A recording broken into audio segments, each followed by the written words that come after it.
Hey guys, welcome to episode 2 of the Smart Money Concept Accelerated Learning course. And today I'm going to be teaching you guys some basic building blocks associated with smart money concepts. So the first one is going to be on liquidity, and the second lesson is going to be on fair value gaps. I'm also going to be showing you guys some examples in the live charts. And without further ado, let's get right into it. All right, so let's talk about liquidity. What is liquidity? Liquidity is resting orders above old highs and resting orders below old lows. Smart money needs to accumulate liquidity in order for it to make its books and to make its moves. So let's see how smart money manipulates a support and resistance trader. So the theory and concept that a support and resistance trader operates under is that an old low has respected this zone, making it a support zone to support price to push it higher. And a resistance zone is because in the past, price has come up, tapped it, and respected it, acting as resistance, seeking lower prices. So support and resistance traders will place a sell order above an old high and a buy order below an old low.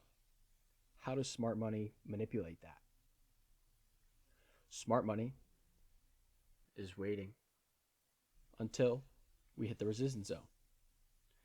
Once we hit the resistance zone, the support and resistance trader is going to be tripped into a sell order, looking for lower prices, where smart money then manipulates it, pushing higher, triggering their stop loss, taking them out of the market before it pushes lower. And for a support example, price comes down, triggers a buy order, putting a support and resistance trader into a buy, where smart money then manipulates it lower, taking them out of the market before pushing higher, taking liquidity. And now, one more time, price pushes higher, tripping up support and resistance traders once again. Sometimes they will adjust it to that new high that has been created or that new low that has been created, where smart money then manipulates that, taking them out of the market once again before making its intended move. All right, let's look at an example in price. So here we have our resistance zone because price is resisting it, pushing price lower. So price does it a few more times, building confidence for the support and resistance trader. So next time, when price comes up into it, they're going to go into a sell order.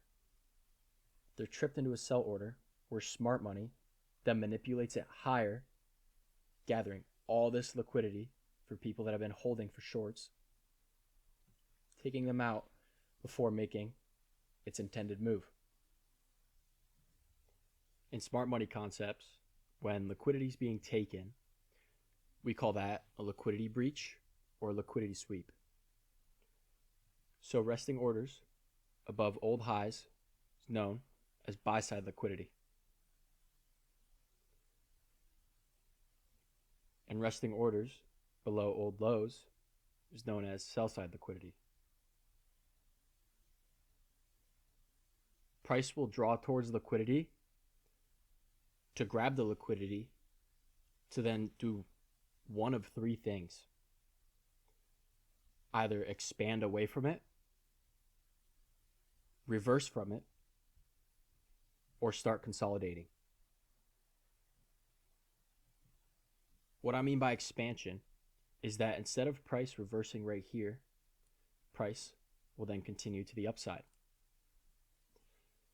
And here is a reversal off of sell side liquidity.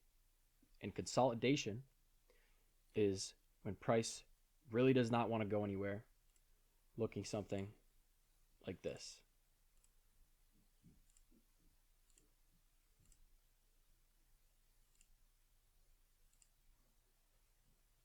And there's ways to predict what will happen.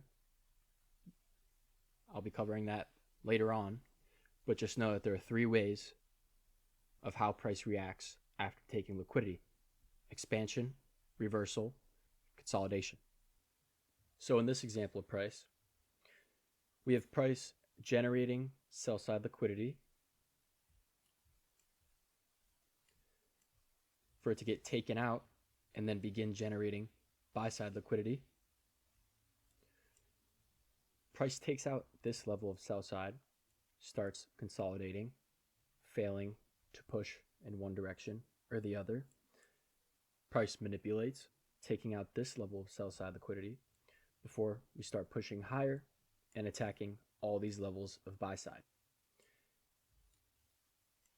And now creating more levels of sell side liquidity for that to be taken. Now we know what liquidity is. What's a fair value gap? Fair value gap is a gap in price that occurs when institutional buying or selling happens very quickly, creating a gap. These gaps can act as key levels or areas of interest for future price action. Price can target fair value gaps, creating opportunities for us to trade alongside smart money. So, what exactly is a fair value gap? A fair value gap is a 3-candle algorithmic signature where the high of candle 1 does not intersect with the low of candle 3. These wicks are not intersecting, creating an imbalance in price that we call fair value gap. People also refer to fair value gaps as a buy side imbalance, sell side inefficiency, or a BISI. And for the bearish example, again, a 3-candle algorithmic signature where the low of candle 1 does not touch the high of candle 3, creating that imbalance or fair value gap. So now we know what a fair value gap is. What invalidates a fair value gap? So these are not fair value gaps because the low candle 3 is down here and the high candle 1 is up here, giving us no gap. There's no gap inside of candle 2. And now for the bearish example, the high candle 3 intersects with the low candle 1, again giving us no gap. They intersect, so there's no fair value gap. Now let's see some actual examples of a fair value gap. Looking at this example of price, what can we notice? We have a 3-candle algorithmic signature. Are the wicks intersecting?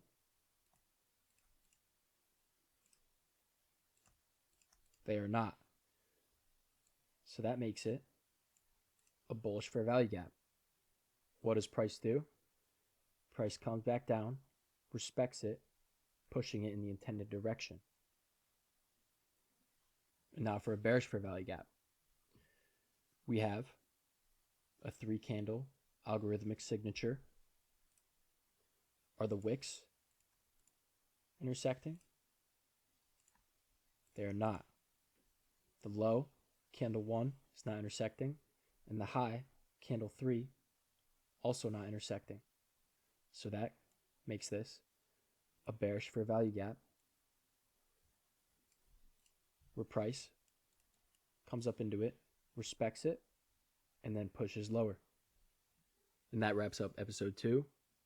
So now you guys should have a little bit of an understanding on liquidity, a little bit on how smart money operates, and fair value gaps. If you guys have any questions, comments are always open.